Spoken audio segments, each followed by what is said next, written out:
Hello everyone. आज हम लोग बात करेंगे बीएससी फाइनल के एक और क्लास में। BSc final chemistry paper 1 unit 1 में हम लोग पिछले क्लासेस में क्या बात कर रहे थे उस पर थोड़ा सा बात करूं कि पिछले क्लास में हम लोग बात कर रहे थे उस थर्मोनिक स्थायित्व क्या है, उस पर कैसे डील किया जाता है, कैसे स्थायित्व को समझा जाए। ऐसा एक टॉपिक जो छूट गया था वहाँ उसको मैं आज लेके आ रहा हूँ। वो ये है कि उष्मागतिक स्थायित्व को कौन कौन से फैक्टर प्रभावित करते हैं। देखिए, उष्मागतिक स्थायित्व को प्रभावित करने वाले कारक, इंग्लिश में factors affecting the thermodynamic stability. अब इससे जो रिलेटेड फैक्टर है वो मुख्यतः 3 भाग में बांटा जाता है, जिसमें से पहला भाग है मेटल से रिलेटेड फैक्टर, है ना, धातु से संबंधित कारक। मैं लिख रहा हूँ, इसको देख लें। धातु से संबंधित कारक, धातु से संबंधित कारक इंग्लिश में लिख सकते हैं factors related to metal, factors related to metal. ठीक है भाई। ये अब यहाँ से देखें, इसके अंदर में बहुत सारे फैक्टर आते हैं, लेकिन इससे पहले जो दूसरा फैक्टर है उसको देखिए, वो है लिगेंड से रिलेटेड फैक्टर। अच्छा, इसके अंदर में पहले क्या आता है उसको देखते हैं। पहला है चार्ज, चलो पहले साइज कर लेते हैं, साइज, फिर दूसरा आ जाता है चार्ज, और चार्ज के बाद दोनों का मिला जुला फैक्टर जिसको हम बोलते हैं चार्ज अपॉन रेडियस रेशियो या size ratio, charge upon radius या चार्ज अपॉन साइज रेशियो। ठीक है। और भी फैक्टर है, जैसे इलेक्ट्रोनेगेटिविटी बोल सकते हैं।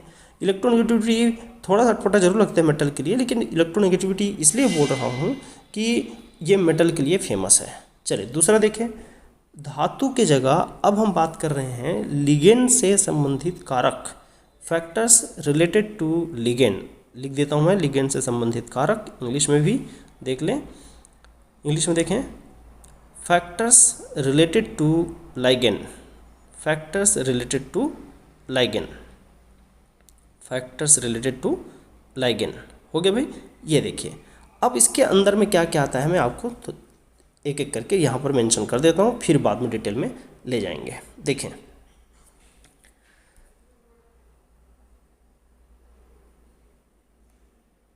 हाँ पहला देखें, इसमें इसके अंदर में पहला है लिगेंड की क्षारीयता, क्षारीयता बेसिसिटी बोल सकते हैं, बेसिसिटी, बेसिसिटी मुख्यतः लिविस क्षारीयता होती है। तो ये एक फैक्टर हो गया, है ना, बेसिक या क्षारीय प्रवृत्ति, बेसिक नेचर लिख दिया हूँ मैं। क्लियर। दूसरा जो फैक्टर है उसको देखिएगा। दूसरा फैक्टर जो मैं मेंशन करने वाला हूँ, क्लियर है कि इसमें हम लोग बात करने वाले हैं डायपोल मोमेंट और पोलराइजेबिलिटी, डायपोल मोमेंट और पोलराइजेबिलिटी। तो डायपोल मोमेंट और पोलराइजेबिलिटी को हिंदी में लिख देता हूँ मैं। डायपोल मोमेंट का मतलब है द्विध्रुव आघूर्ण, और द्विध्रुव आघूर्ण, द्विध्रुव आघूर्ण, और पोलराइजेबिलिटी का मतलब है ध्रुवणता। द्विध्रुव आघूर्ण और दूसरा है ध्रुवणता, ध्रुवणता। ठीक है, ये इसका दूसरा फैक्टर हो गया। और भी हैं, तो तीसरा देखिएगा, तीसरा लिखता हूँ पाई बॉन्डिंग, इंग्लिश में पाई बंधन, पाई बॉन्डिंग या पाई बंधन। ठीक है, पाई बॉन्डिंग या पाई बंधन।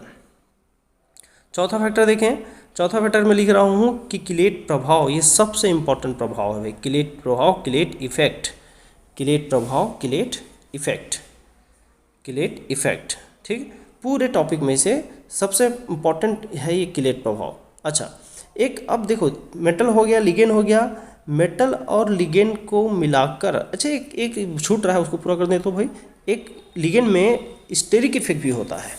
वो स्टेरिक इफेक्ट को हम लोग लिखते हैं स्टेरिक इफेक्ट, या हिंदी में त्रिविमीय प्रभाव। तो त्रिविमीय प्रभाव यहाँ एक और फैक्टर हो गया है। अब देखो, 2 हो गए। तीसरा फैक्टर, अब मेटल हो गया, लिगेंड हो गया, पूरा कॉम्प्लेक्स के बारे में बात करते हैं। तो factors, factors of the complex लिख दो, फैक्टर्स ऑफ कॉम्प्लेक्स, पूरे संकुल का, है ना, संकुल का कारक। तो यहाँ लिख देना संकुल का कारक, संकुल का कारक। ठीक है, इसमें पूरा संकुल से रिलेटेड आ जाएगा। इसमें मेन टॉपिक जो आएगा वो है एक श्रेणी आता है जिसका नाम है इरविंग विलियम सीरीज़, नाम है इरविंग विलियम सीरीज़। ये भी पूछा जाने वाला एक इम्पॉर्टेंट सवाल है इरविंग विलियम श्रेणी, इरविंग विलियम श्रेणी, ठीक है। तो ये इसकी इतना जो मैं फैक्टर लिखा हूँ वो सारा डिटेल यहाँ पर है, पूरा डिटेल, ठीक है। इसी को फिर बाद में एक एक करके पिक करेंगे और टॉपिक वाइज पढ़ेंगे। पहला फैक्टर देखिए धातु, फिर लिगेंड, फिर कॉम्प्लेक्स, है ना। धातु के लिगेंड में है, धातु के जो सीक्वेंस में देखिए साइज, साइज को हिंदी में बोलते हैं आकार, और आवेश, चार्ज मतलब आवेश, और यहाँ चार्ज अपन साइज बोल रहे हैं तो आकार और आवेश का रेशियो, और विद्युत ऋणात्मकता, इलेक्ट्रोनेगेटिविटी, ये हो गया मेटल का। विद्युत ऋणात्मकता बोल दो, कभी कभी इसको विद्युत धनात्मकता भी बोल देते हैं, लेकिन उसको उल्टा बोलना पड़ता है। विद्युत ऋणात्मकता ही कॉमन टर्म है, इसलिए विद्युत ऋणात्मकता को यूज़ कर लिया हूँ, है ना। ये आपके ऊपर है कि आप इसको क्या बोलना चाह रहे हैं, विद्युत धनात्मकता या विद्युत ऋणात्मकता, ठीक है। चलो विद्युत ऋणात्मकता भी हम लोग चला लेते हैं। अब उसके बाद हम लोग देख लें विद्युत ऋणात्मकता, तो चलो हो गया एक बात, है ना। अब आगे के टॉपिक को देखें। आगे में है लिगेंड का फैक्टर, लिगेंड का बेसिक नेचर, उसका dipole moment, polarisability, pi bonding, chelate प्रभाव। किलेट प्रभाव सबसे इंपॉर्टेंट है, मैं बार बार बात किया हूँ, किलेट प्रभाव सबसे इंपॉर्टेंट है। इसमें से दो, इसमें से पूरा देखा जाए तो दो ही टॉपिक पूछा जाता है, एक किलेट प्रभाव और दूसरा इरविंग विलियम श्रेणी। ये दोनों इंडिविजुअल अलग से क्वेश्चन बनाने लायक पार्ट है, जिसमें से सबसे इंपॉर्टेंट है कौन, किलेट। किलेट सबसे मोस्ट इंपॉर्टेंट पार्ट है, ठीक है भाई। ये किलेट प्रभाव को बहुत बार पूछा जाता है, IMP लिख दिया हूँ इसमें। अब फैक्टर्स तो आपके सामने हैं, अब हमको बात क्या करना है कि आगे इसके एक एक फैक्टर को डिटेल में चले देखेंगे। पहला कारक आकार या साइज, जो धातु से संबंधित कारक में से है। इसमें से देखिए क्या बोल सकता हूँ कि आकार और साइज के व्युत्क्रमानुपाती होता है कौन, उष्मागतिक स्थायित्व। व्युत्क्रमानुपाती होता है कौन, उष्मागतिक स्थायित्व। उष्मागतिक स्थायित्व जो है वो आकार या साइज के व्युत्क्रमानुपाती होता है। इंग्लिश में बोल सकते हो थर्मोडायनेमिक स्टेबिलिटी। थर्मोडायनेमिक स्टेबिलिटी ये जो है वो उल्टा होता है। क्या मतलब है उल्टा होता है उसका, जरा देखिए। अगर धातु का आकार छोटा होगा, धातु का आकार छोटा होगा, तो छोटे आकार में जो बंधन है, छोटे आकार का जो अट्रैक्ट करने का जो पावर है वो काफ़ी अच्छा होता है। छोटे आकार का अट्रैक्ट करने का पावर काफ़ी अच्छा होता है, और इस कारण से उसकी स्टेबिलिटी भी काफ़ी अच्छा होगा, है ना। क्या बोल रहा हूँ भाई, जरा देखिए कि मेटल अगर छोटा होगा, छोटे आकार का मेटल होगा, तो उनका बंधन काफ़ी अच्छा होता है, और इसीलिए ये बहुत तेज़ी से ओवरलैप करता है। क्योंकि हमको पता है कि ओवरऑल जो मेटल और लिगेंड के बीच का बॉन्ड है वो क्या है, सहसंयोजक है। तो सहसंयोजक होने के कारण यहाँ पर आकार हमको छोटा चाहिए, ठीक है। आकार हमको छोटा चाहिए, ये आपको थोड़ा सा ध्यान रखना पड़ेगा। इसमें ज़्यादातर अभी जितना भी फैक्टर बताएंगे, ज़्यादातर मेन ग्रुप के कॉम्प्लेक्स के लिए आप इफ़ेक्टिव रखेंगे इस फैक्टर्स को। जैसे देखिए मैं यहाँ पर एग्जांपल देता हूँ। एग्जांपल क्या बोला, ये तो रिलेशन हो गया। एग्जांपल देखें, बेरिलियम, बेरिलियम का एग्जांपल है बेरिलियम OH, है ना। और बेरिलियम OH में इतना ही लिखा है, बेरिलियम OH, और एक सिंगल प्लस चार्ज कर दिया है, ठीक है। ये OH ट्वाइस कर सकते थे, इसको नहीं किया है, कोई बात नहीं। और इसी जगह बेरिलियम के बाद क्या है, बेरिलियम मैग्नीशियम, ये OH और यहाँ पर प्लस चार्ज। मैग्नीशियम और OH की बॉन्ड की बात कर रही है, या ओवरऑल आप यहाँ पर ट्वाइस लगा दो, कुछ फ़र्क नहीं पड़ता, ठीक है ना। तो यहाँ से देखना मैग्नीशियम OH, मैग्नीशियम OH के बाद beryllium magnesium calcium, calcium OH, ये इस तरह से। इनका जो K का वैल्यू, अब जानते हो थर्मोडायनेमिक स्टेबिलिटी को कौन डिसाइड करता है, कैपिटल K, जिसको हम लोग बोलते हैं स्टेबिलिटी कांस्टेंट।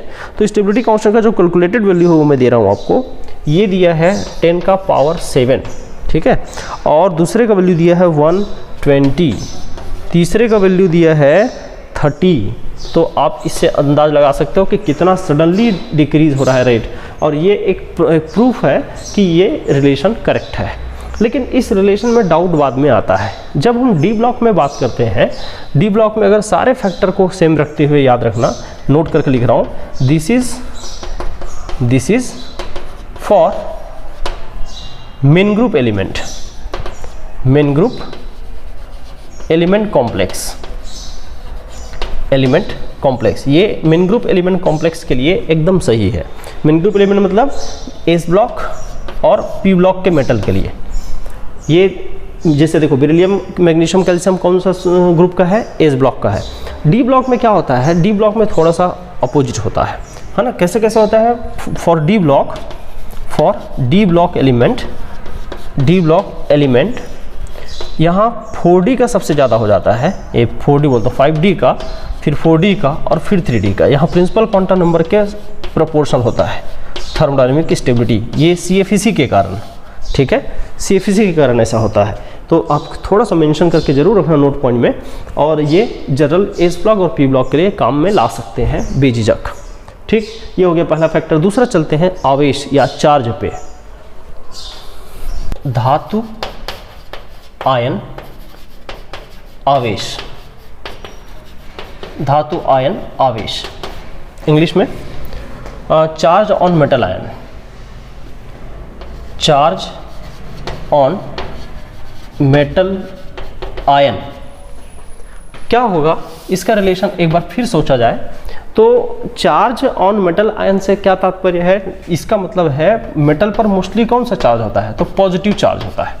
मेटल पे कौन सा चार्ज होता है? Mostly positive charge. तो ये बोलने की जरूरत नहीं है, ये अंडरस्टूड रखना है कि मेटल पे चार्ज का मतलब पॉजिटिव चार्ज की बात होती है, नेगेटिव कभी आता ही नहीं है। वो एक आध रेयर केस में आ जाते हैं, वो अलग बात है। तो मेटल मोस्टली पॉजिटिव होता है 99.9% केस में। तो मेटल का जो पॉजिटिव चार्ज है वो, ये याद रखना, ये पॉजिटिव चार्ज की बात होती है, प्रोपोर्शनल टू थर्मोडायनेमिक स्टेबिलिटी होता है। मतलब charge is directly proportional to thermodynamic stability. अब चार्ज को डायरेक्टली प्रोपोर्शनल तो बोल दिए, दूसरा क्या कि ठीक है चार्ज को डायरेक्टली प्रोपोर्शनल टू स्टेबिलिटी बोल दिए यहाँ पर। अब हम क्या करें, है ना, दूसरा पॉइंट, अब हम क्या करें? तो जरा देखिए, एक आध एग्जाम्पल अगर हमारे पास मिल जाए तो ये प्रूफ हो जाएगा। प्रैक्टिकल एग्जाम्पल चाहिए जो एक्सपेरिमेंट से प्रूफ हुआ हो, दैट एग्जाम्पल इज कंपलसरी। अब यहाँ से देखिए, मेरे पास एक एग्जाम्पल है कोबाल्ट का। कोबाल्ट है, अमोनिया लिगेंड है और ऑक्टाहेड्रल कॉम्प्लेक्स है। यहाँ पर एक 3+ चार्ज है। Same cobalt, ammonia ligand, octahedral और 2+ चार्ज। अगर आप चार्ज की बात करोगे, लिगेंड न्यूट्रल है। Ligand neutral means the charge on complex is the charge of the metal ion. कहने का मतलब कॉम्प्लेक्स के ऊपर जो चार्ज है वही यहाँ पर मेटल के ऊपर चार्ज है। कहने का मतलब क्या? कोबाल्ट कौन सी स्टेट में है? +3। Here cobalt is in +2। अब आपको दोनों की स्टेबिलिटी को ध्यान देना है, तो ध्यान देना +3 में है, मैं यहाँ K का बात कर रहा हूँ कि 1.6 × 10⁻35 K का वैल्यू है। दूसरे में है 1.28 × 10⁵। ये देख के बता रहा हूँ भाई, क्योंकि ये डाटा आपको एकदम से याद नहीं करना है, केवल आपको ऑर्डर भी, पावर भी याद है तो भी काम हो जाएगा। ये 5 है। अब बताइए यहाँ क्या चेंज है? ना मेटल बदला है, ना ही लिगेंड बदला है, ना ही इसका फील्ड ऑक्टाहेड्रल है, ना ही ये भी बदला है।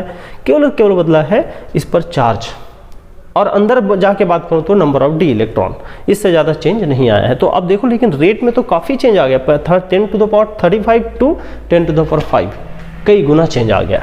तो ये एक प्रूफ है कि चार्ज ऑन मेटल आयन ये डायरेक्टली रिलेटेड होता है, और ये सभी के लिए है, एस ब्लॉक के लिए, पी ब्लॉक के मेटल के लिए, डी ब्लॉक के मेटल के लिए। देखो मैं एग्जांपल दिया, वो डी ब्लॉक का है। पहला वाला जो फैक्टर था वो एस ब्लॉक के लिए था, ठीक है। तो ये दूसरा वाला फैक्टर हो गया। तीसरा, अब पहले 2 फैक्टर को जब इंडिविजुअल चेक किया जाए, कहने का मतलब कैसे? जब चार्ज नहीं बदल रहा हो 2 कॉम्प्लेक्स में और केवल साइज बदल रहा हो, तब के लिए ऊपर साइज वाला फैक्टर काम करेगा। दूसरा, साइज कांस्टेंट रख के चार्ज को बदल रहा हो तो दूसरा चार्ज वाला फैक्टर काम करेगा। लेकिन तीसरा सिचुएशन इज दैट कि तीसरा सिचुएशन ऐसा हो, दोनों के दोनों वेरी कर रहा हो और 2-3 स्पीसीज दे दिया हो, और आपको पूछे कि कंपैरिजन करके बताइए कि कौन सा वैल्यू सबसे हाई और किसकी स्टेबिलिटी मोर, किसकी स्टेबिलिटी लेस। तो यहाँ से क्या होगा? तो इससे देखिए, यहाँ इस फैक्टर पर आना पड़ेगा, है ना, इस फैक्टर पर। मैं बोलता हूँ यहाँ पर, अच्छा इस पहले तो ये समझिए, charge upon radius ratio, charge upon radius, radius को एक तरह से साइज का रिप्रेजेंटेटिव मानिए। चार्ज अपॉन रेडियस रेशियो को हम लोग दूसरे वर्ड में आयनिक पोटेंशियल भी बोलते हैं, आयनिक पोटेंशियल, ठीक है। इसको हम दूसरे वर्ड में क्या बोलते हैं? आयनिक पोटेंशियल। आयनिक पोटेंशियल भी बोलते हैं। और तीसरे वर्ड में पोलराइजेशन पावर भी बोल सकते हो, polarization power, polarization power Hindi में पूरा क्लियर लिख देता हूँ। ये तो चार्ज ऑफ रेडियस रेशियो ऊपर लिखा हुआ है। आयनिक पोटेंशियल का मतलब को बोलते हैं हिंदी में आयनिक विभव, आयनिक विभव। और पोलराइजेशन को बोलते हैं ध्रुवण पावर या ध्रुवण क्षमता, ध्रुवण क्षमता। ये लीजिए, तीनों एक ही नाम है ना। अब पहला मैं इनका डायरेक्ट रिलेशन दे दूं कि ये प्रोपोर्शनल टू थर्मोडायनेमिक स्टेबिलिटी होता है, स्थायित्व, उष्मागतिक स्थायित्व के समानुपाती होता है, इंग्लिश में थर्मोडायनेमिक स्टेबिलिटी। ये लीजिए, ये समानुपाती होता है भाई, पहला ये चीज़ क्लियर रहे, रिलेशन सीधा याद रहे। और रिलेशन कोई नया नहीं है, पिछला रिलेशन दोनों को ही यूज़ किया हूँ, है ना। कहने का मतलब ये है कि आवेश, चार्ज, देखो सीधा, रेडियाई या साइज उल्टा, पीछे यही था, है ना। चार्ज डायरेक्टली था और साइज इन्वर्सली था, सेम उसी चीज़ को रिपीट किया गया है। लेकिन यहाँ दोनों में से ऐसा भी हो सकता है कि कभी चार्ज का असर दिखे, कभी रेडियाई का असर दिखे। अगर इन जनरल बोलूँ, इन जनरल कि आपको मान लो वैल्यू निकाल के क्वेश्चन नहीं करना है, तो आप पहले चार्ज को डोमिनेंटली ट्रीट किया करो, उसके बाद रेडियाई को। चलिए पहले कुछ एग्जांपल देखते हैं। ध्यान दें, मैं कुछ कॉम्प्लेक्स एग्जांपल बुक का है उसको ले रहा हूँ। जैसे लिथियम है ना, लिथियम प्लस आयन है, और कैल्शियम है, निकिल है, ये तीनों काफ़ी रहेगा, ठीक है। लिथियम सिंगल प्लस है, इनके जो रेडियाई है ना उनका वैल्यू दिया है 0.6, 0 एंगस्ट्रॉम में 0.6, 0.99 और 0.69, 0.6, 0.99 और है 0.69, ठीक है। चार्ज तो दिखाई दे रहा है 1+, 2+, 2+, क्लियर। अब उसके बाद देखिए चार्ज भी, चलो चार्ज लिख देता हूँ अलग से, 1+, 2+ एंड 2+। तो अब चार्ज अपॉन रेडियाइज का जो रेशियो है वो वैल्यू आप कैलकुलेट कर लेना, साथ साथ है 1/this, 2/this, 2/this ऐसा। तो यहाँ देखिए 1.7, 1.7, 2.0 और एक है 2.9। अच्छा, अब बात आती है के का। ये तो पूरा दिया हुआ है, आपको याद, इसको डाटा याद है तो अच्छी बात है, नहीं तो कोई जो याद है वो बना देना, हाँ। तीनों याद है तो तीनों को, नहीं तो 2 क्यों भी कर देंगे, ठीक है। अब वैल्यू देखो 2 × 2, ये 2 है, इसमें 30 आया है, और तीसरा दिया है 3 × 10⁻3। ये मैं सब देख के बताऊंगा क्योंकि ये एक्सपेरिमेंटल डाटा है, ये मैं डिसाइड नहीं करूंगा, ठीक है। अब ये जो डाटा दिया बुक के, अब उससे आप कंक्लूजन निकालो, निष्कर्ष निकालो। कैसे निकालेंगे निष्कर्ष?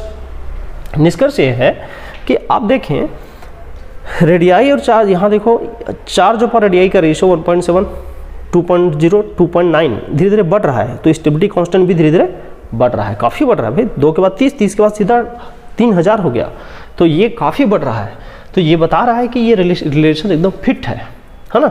और दूसरे शब्दों में बोला था कि अगर आपको 2 यौगिक दे के तुलना करता है और देख रहे हैं कि चार्ज भी बदल रहा है और रेडियाई भी बदल रहा है, तो उस समय आप इतना करिएगा कि ऐसे क्वेश्चंस को सॉल्व करते वक्त आप, डाटा तो याद रहेगा नहीं, आप पहले चार्ज के अकॉर्डिंग करना, हाई चार्ज हाई स्टेबिलिटी।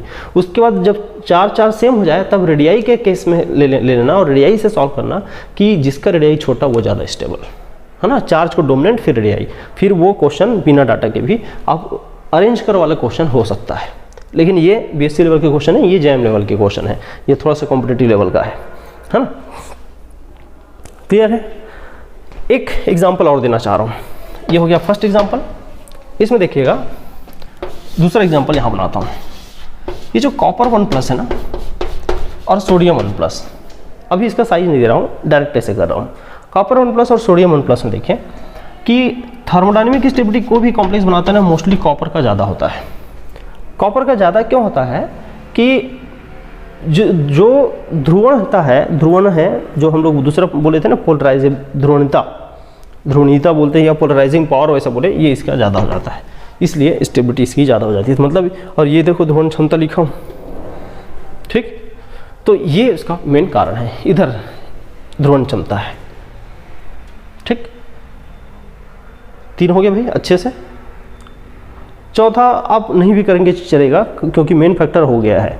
अब वो बाकी सब केवल सब्सिडरी है, मैं यहीं तक रोक रहा हूँ, उसको छोड़ देंगे, 3 फैक्टर ही करेंगे इसमें, ठीक है। अब जो हम लोग बात करेंगे सेकेंड पॉइंट में कि लिगेंड से रिलेटेड फैक्टर, लिगेंड और लिगेंड से रिलेटेड फैक्टर के बारे में। लिगेंड से संबंधित कारक या लिगेंड से related factors, factors related to ligand. इसमें सबसे पहले मैं लिख रहा हूँ, जो पहले लिखा हुआ था, स्मॉल ए पॉइंट लेता हूँ, basicity of ligand, basicity of ligand, basicity of ligand, ligand की क्षारकता, है ना, लिगेंड की क्षारकता,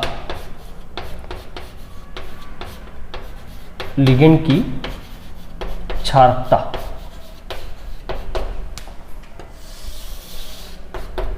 ये लीजिए भाई, तो लिगेंड की क्षारकता या बेसिसिटी से कैसे रिलेटेड है उसको थोड़ा सा समझते हैं।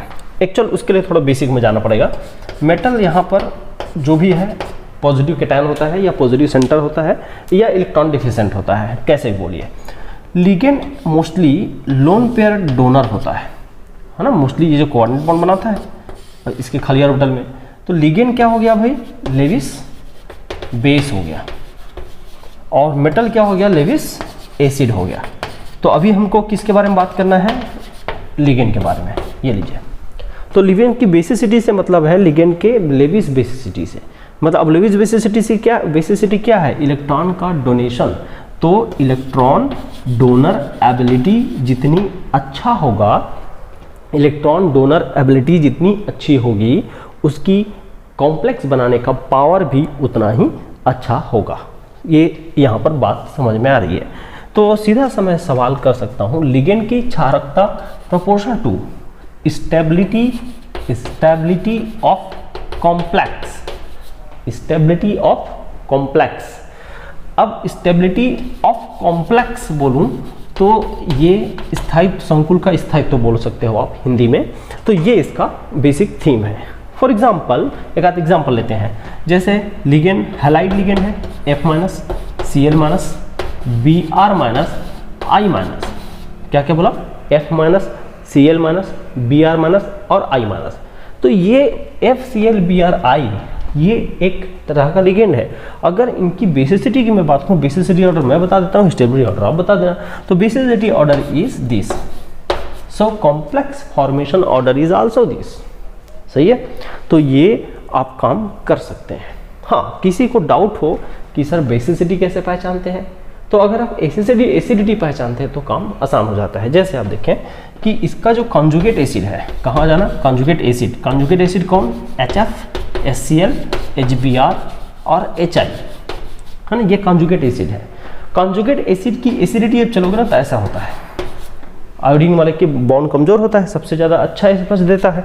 तो ये एसिडिटी का ऑर्डर है, और कॉन्जुगेट एसिडिटी की जो एसिडिटी है उसका जस्ट उल्टा उसके कॉन्जुगेट बेस की बेसिसिटी होता है।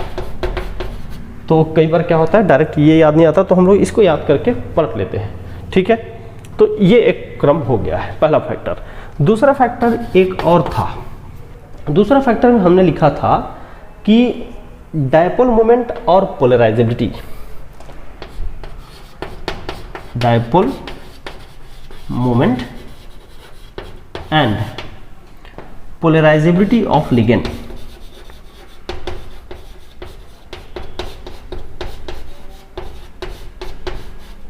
Dipole moment and polarisability of the ligand. Dipole moment का मतलब यहाँ पर म्यू से है, पोलराइजेबिलिटी अब जो भी साइन है, पोलराइजेबिलिटी का अलग अलग बुक में अलग अलग साइन देता है। खैर, डायपोल मोमेंट और पोलराइजेबिलिटी यहाँ पर हिंदी में बोलो तो द्विध्रुव आघूर्ण,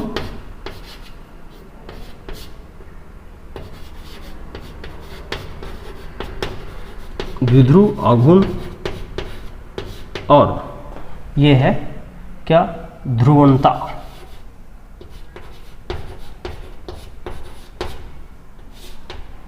ध्रुवणता, है ना, द्विध्रुव आघूर्ण और ध्रुवणता, ये दो चीज़ है। तो ये भी याद रखना, मैं सीधा सीधा एक ही शब्दों में बात करूंगा, दोनों के दोनों, चाहे ये हो प्रोपोर्शनल टू उष्मागतिक स्थायित्व होता है, थर्मोडायनेमिक स्टेबिलिटी,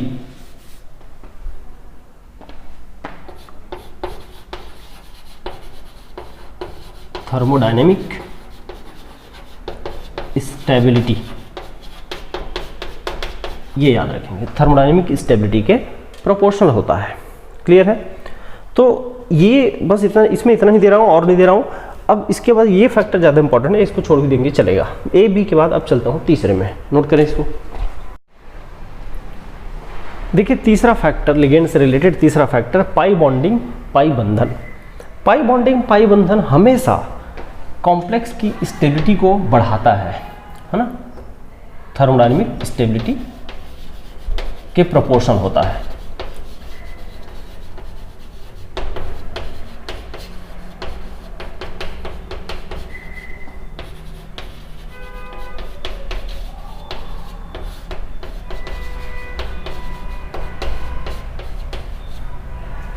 थर्मोडायनेमिक स्टेबिलिटी के हमेशा प्रोपोर्शन होता है। ठीक है, अब इस बात को याद रखें कि पाई बंधन कैसे स्टेबिलिटी बढ़ाता है। तो यहाँ देखिए, मान लो ये लिगेंड पाई बॉन्डिंग लिगेंड है, हर लिगेंड पाई बॉन्ड नहीं कर पाता है ना, जिसके पास, बताऊंगा कंडीशन क्या है, जिसके पास पाई बॉन्ड की कैपेसिटी होती है वो स्टेबिलिटी बढ़ा सकता है ज़्यादा। सपोज करो एक लिगेंड ऐसा है जिसमें कोई पाई बॉन्डिंग नहीं है, केवल और केवल सिग्मा बॉन्डिंग कैपेसिटी, ये पाई बॉन्ड बना ही नहीं सकता सपोज। दूसरा लिगेंड ऐसा है जो ऐसे पाई बॉन्ड बना लेता है, सिग्मा बॉन्ड बनाता है, साथ साथ ये ऐसे पाई बॉन्ड भी बनाता है। हालांकि पाई बॉन्ड में भी दो तरह का पाई बॉन्ड होती है ना। तो यहाँ से देखो, जैसे यहाँ बीच में एक और बनाता हूँ, चलो यहाँ बनाता हूँ एक, यहाँ एक सिर्फ सिग्मा बॉन्ड बनाने वाला है, एक सिग्मा और ये पाई बनाने वाला है, दूसरा सिग्मा और पाई ऐसा है। तो सबसे ज़्यादा अगर स्टेबिलिटी बोलूँगा तो इन दोनों की स्टेबिलिटी, बॉन्ड की स्ट्रेंथ इनसे ज़्यादा होगा। क्यों भाई?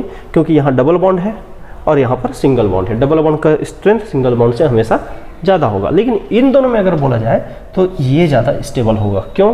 क्योंकि ये इधर आ रहा है तो ये इधर जा रहा है, ये ओवरऑल न्यूट्रल कर रहा है, ये इलेक्ट्रॉन ले रहा है और साथ साथ इलेक्ट्रॉन दे भी रहा है। कहने का मतलब मेटल में ज़्यादा इलेक्ट्रॉन आ नहीं रहा है, मतलब ये ज़्यादा रिचनेस फील नहीं कर रहा है, न्यूट्रल कर रहा है। तो इसमें क्या होता है, दोनों बराबर भागीदारी होती है। यहाँ ये भी, इसको इससे भी इलेक्ट्रॉन ले रहा है, इससे भी इलेक्ट्रॉन ले रहा है। ये तब होता है जब मेटल बहुत ज़्यादा इलेक्ट्रॉन डिफिशिएंट हो, ये बहुत ज़्यादा रिच हो, है ना। लेकिन सिग्मा इस वाले केस में तो एक ही बॉन्ड बनेगा, एक बॉन्ड का मुकाबला दो बॉन्ड से नहीं हो सकता, इसलिए ये हमेशा कमज़ोर होता है, ये दोनों स्ट्रांग होता है। इन दोनों में भी, इसको बोलते हैं, ये उल्टा जो जाता है ना सीधा, ये सिग्मा से उल्टा, तो इसको बोलते हैं बैक बॉन्डिंग। बैक बॉन्डिंग वाला हमेशा स्ट्रांग होता है। अच्छा चलिए, अभी हम लोग को इन दोनों को डिफ्रेंशिएट नहीं करना था, बस इतना ही। एक डबल बॉन्ड वाला सिंगल बॉन्ड से स्टेबल होता है, ये जान लीजिए। पाई बॉन्डिंग वाला हमेशा स्टेबल होता है। बॉन्ड की बात हो रही है, अब ऐसे ही कॉम्प्लेक्स है तो फिर कॉम्प्लेक्स भी स्टेबल होगा, है ना। अच्छा, एक एग्जांपल याद आया, यह बुक में भी है क्या, एक कॉम्प्लेक्स लिख रहा हूँ, जरा देखना। उस कॉम्प्लेक्स में स्ट्रक्चर के साथ पैलेडियम का है, 4 कोऑर्डिनेशन वाला कॉम्प्लेक्स है, एक लिगेंड खास है इसमें, नाइट्रोजन, हाँ, और इसका अपना 2 वैलेंसी पूरा कर लेगा वो, कार्बन कार्बन कार्बन, ऐसा 3 कार्बन का है। और यहाँ पर है फास्फोरस, इसमें भी अपना 2 वैलेंसी पूरा कर लेगा, ये लीजिए। अब यहाँ पर 2 लिगेंड और है ना, उसमें ये एशियन थायोसाइनेटो, ये लिगेंड है, इसमें एम्बिडेंट होता है, ये 2 डोनर साइट होते हैं, है ना। तो यहाँ पर नाइट्रोजन के साइड से जुड़ता है, ध्यान देंगे, यहाँ पर वो नाइट्रोजन के साइड से जुड़ता है। मैं इसको बस ऐसे लिख देता हूँ, हो गया मिटाना।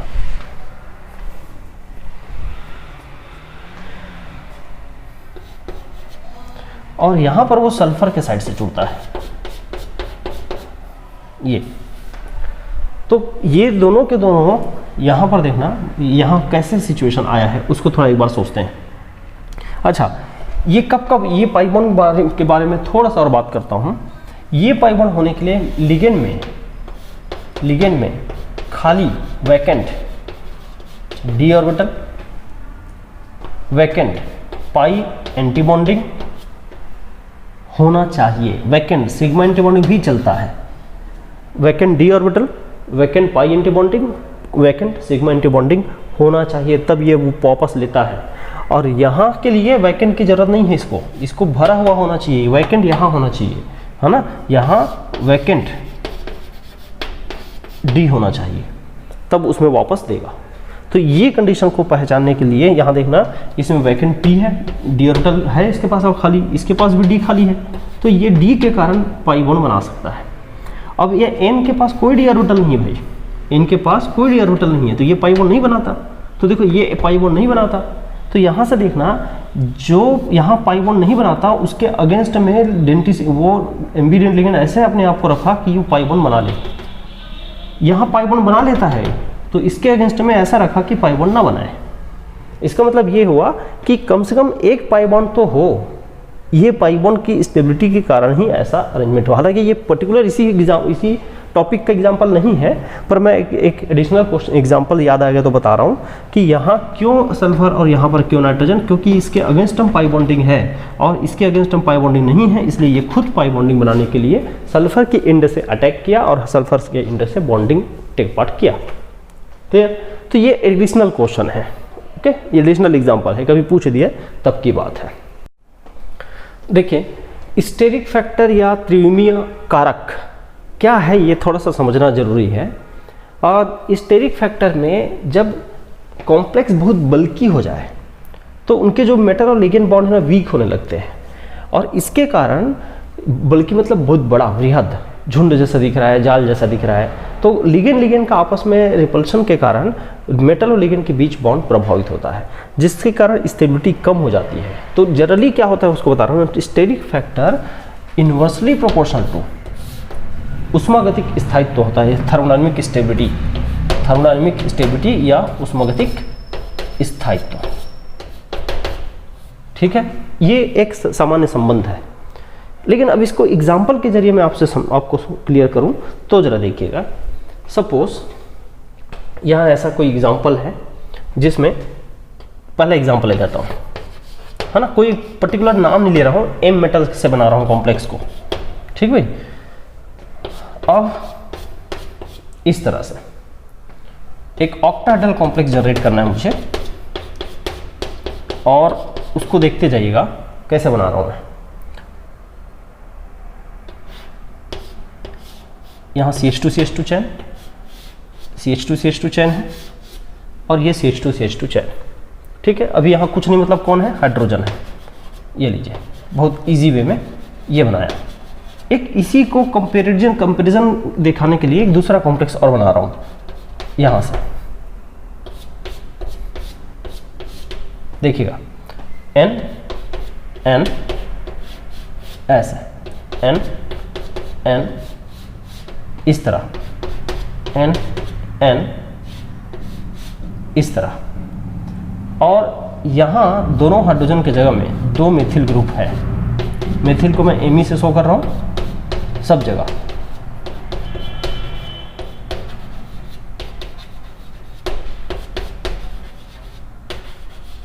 इस तरह से मेथिल ग्रुप, और यहाँ मेथिल ग्रुप, ये मेथिल ग्रुप, इस तरह से।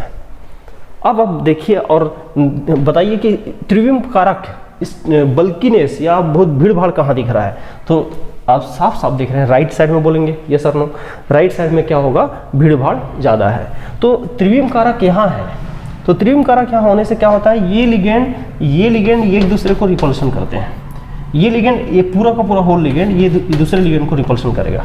तो इससे क्या है कि आपस में ही झगड़ा हो रहा है, आपस में लड़ाइयाँ हो रही है, तो फिर वो आपस में ही ये खींचेगा, ये बाहर की ओर जाना चाहेगा। बाहर की ओर जाने के चक्कर में ये वाला बॉन्ड क्या हो जाता है, कमज़ोर हो जाता है, और ये कॉम्प्लेक्स की स्टेबिलिटी कम हो जाती है। तो ये मोर स्टेबल है, ये क्या है, मोर स्टेबल, और उधर क्या है, लेस स्टेबल, ठीक है। मोर स्टेबल मतलब अधिक स्थायी, ये कैसा, अधिक स्थायी है, और वो कैसा है भाई, कम स्थायी है। और त्रिविम प्रभाव कहाँ ज़्यादा है, तो ये क्यों कम स्थायी है, क्योंकि यहाँ त्रिविम प्रभाव अधिक है, त्रिविम प्रभाव अधिक है, त्रिविम प्रभाव अधिक है। ये steric factor is more, that's why it is less stable. कि कारण समझ में आना चाहिए पहला। तो एक ही एग्जांपल काफ़ी है इसको समझाने के लिए। त्रिविम फैक्टर समझ गए भाई, जितना ज़्यादा बल्किनेस होगा लिगेंड लिगेंड में उतना ही ज़्यादा रिपल्शन होगा और उसके रिजल्ट में मेटल और लिगेंड का बीच बॉन्ड कमज़ोर होगा, जिससे कॉम्प्लेक्स की स्टेबिलिटी ही कम हो जाएगी इसके कंपेयर में। ठीक है, तो ये भी एक फैक्टर हो गया। अब इतना नोट करें भाई, किलेट प्रभाव एक लास्ट और सबसे बड़ा इफेक्ट है। अब इसमें हमको करना क्या है कि किलेट प्रभाव को थोड़ा, ये बड़ा नोट्स रहेगा तो यहाँ तक इसको मैं केवल एक लाइन में स्टेबिलिटी करके ख़त्म कर दिया हूँ। और इससे जो सी फैक्टर है वो भी काफ़ी बड़ा है ना। सी फैक्टर किसके है, ऐसा बोल देते हैं क्रिस्टल क्षेत्र विपाटन का प्रभाव, है ना, क्रिस्टल क्षेत्र विपाटन का प्रभाव या संकुल से संकुल का प्रभाव, संकुल का प्रभाव। तो इसमें इसके अंदर में बहुत सारा और आएगा। तो अब अगले क्लास में इसको कवर करेंगे कि यहाँ से किलेट इफेक्ट का एक बड़ा नोट्स बनाएंगे। एक लाइन में ये खत्म हो गया है, लेकिन अब इसको एक छोटा सा मेन हेडिंग देते हुए इसके डिटेल को क्रिएट करेंगे। ठीक है, क्योंकि ये डिफरेंट क्वेश्चन बनता है और उसके बाद इसका भी एक डिफरेंट क्वेश्चन बनता है, लेकिन ये एक साथ लाएंगे। तो फैक्टर्स अफेक्टिंग यहाँ तक एक क्लास करते हैं, उसके बाद अगले क्लास में ये दोनों किलेट इफेक्ट और ये दोनों खत्म करेंगे। ठीक है, तो यहाँ तक नोट करके रखें बहुत अच्छे से।